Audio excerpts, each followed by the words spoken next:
जय हिंद। मैं अमित कुमार आप सभी का स्वागत करता हूं आपके अपने यूट्यूब चैनल पे। दोस्तों, आज का विषय है होम लोन के लिए आवेदन एप्लीकेशन कैसे करें। और आप भी होम लोन लेना चाहते हैं तो आपको पता होना चाहिए कि होम लोन के लिए क्या क्या डॉक्यूमेंट लगता है, क्या क्या कैसे आपको एप्लीकेशन करना है बैंक या एनबीएफसी में।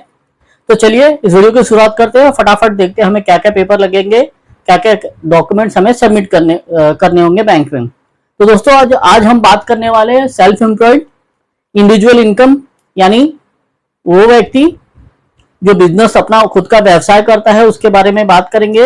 उनको क्या क्या डॉक्यूमेंट देना होता है इसके विषय में हम डिस्कस करेंगे। तो चलिए शुरुआत करते हैं। तो आज का हमारा कस्टमर जो होने वाला है वो सेल्फ एम्प्लॉयड इंडिविजुअल इनकम, यानी जो व्यक्ति बिजनेस कर रहा है उसके अपने व्यक्तिगत इनकम पे लोन लेने के लिए क्या क्या डॉक्यूमेंट्स लगेगा इस पे हम डिस्कस करेंगे।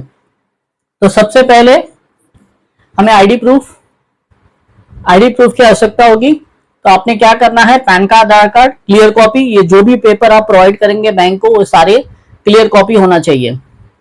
तो पैन कार्ड, आधार कार्ड का फ्रंट और बैक यानी आगे पीछे का जेरॉक्स देना है आधार कार्ड का। पैन कार्ड, आधार कार्ड, एप्लीकेंट यानी आपका और को एप्लीकेंट जो आपका मुख्य उप आवेदन करता है उनका भी, ठीक है। फिर देना है आपको रेसिडेंस प्रूफ, अगर आप भाड़े पे रहते हैं तो रेंट एग्रीमेंट और ओनर का लाइट बिल लेटेस्ट मंथ का, जिस महीने में आप लेटेस्ट मंथ का आपको लाइट बिल देना है। मान लीजिए अभी समझ लीजिए कि आप अगस्त मंथ चल रहा है और इस महीने का अगर लाइट बिल आया हुआ है तो इसी महीने का आपको लाइट बिल बैंक को देना है। और अगर आपका खुद का है तो आपने लाइट बिल देना है। अगर पैरेंटल है यानी आपका घर नहीं, आपका जो घर है जहां पे आप रह रहे हैं अभी वो अगर पेरेंट्स के नाम पर है, आपके माँ बाप के नाम पर है, तो लाइट बिल के साथ आपको एक रिलेशन प्रूफ देना है। तीसरा, बिजनेस एड्रेस प्रूफ, यानी जहां पर आप बिजनेस कर रहे हो उसका एक एड्रेस प्रूफ देना है। हो सकता है वो आधार उद्यम पे हो, गुमास्ता लाइसेंस पे हो, जीएसटी सर्टिफिकेट पे हो, ठीक है, या फिर आप रेंटेड हो, रेंट पे लिए हो तो रेंट एग्रीमेंट और ओनर का लाइट बिल देना है। अगर आप वो बिजनेस एड्रेस भी आपका खुद का है तो आपको ओनरशिप प्रूफ यानी लाइट बिल देना है, ठीक है।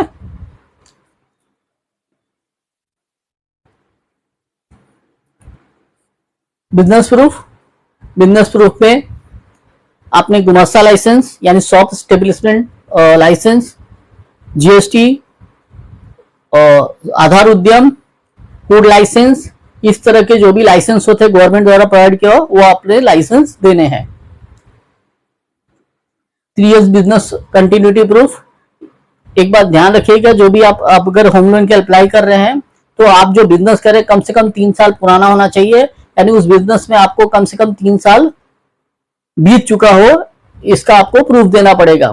तो वो प्रूफ क्या हो सकता है, जैसे जीएसटी पर पुराना डेट हो सकता है, या फिर आधार उद्यम पे पुराना डेट हो सकता है, या फिर आपका फूड लाइसेंस पे डेट हो सकता है, अकाउंट ओपनिंग डेट हो सकता है, जिससे आप साबित कर सके ये बिजनेस आप अभी नहीं जब 3-4 साल से आप कर रहे हो, यानी इस बिजनेस में जो आप बिजनेस कर रहे हो उसमें आप जुने हो, नए नहीं हो।